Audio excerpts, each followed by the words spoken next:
கன்னியாகுமரி பகவதி அம்மன் கோவிலில் 15 ஆண்டுகளுக்கு பின்னர் கும்பாபிஷேகம் நடைபெற உள்ளதால் அதற்கான பணிகள் துரிதமாக நடைபெற்று வருகிறது.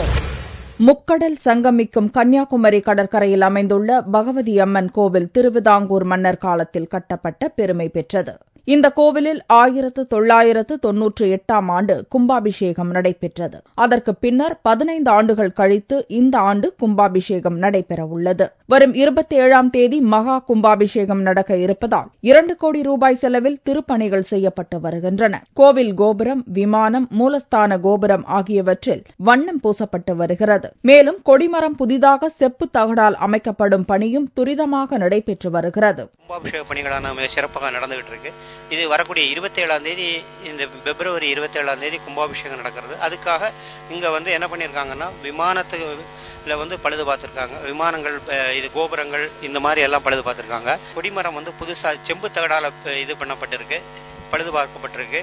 திருக்கோவில் பணிகள்லாம் நல்லபடியா நடந்துகிட்டு இருக்குது.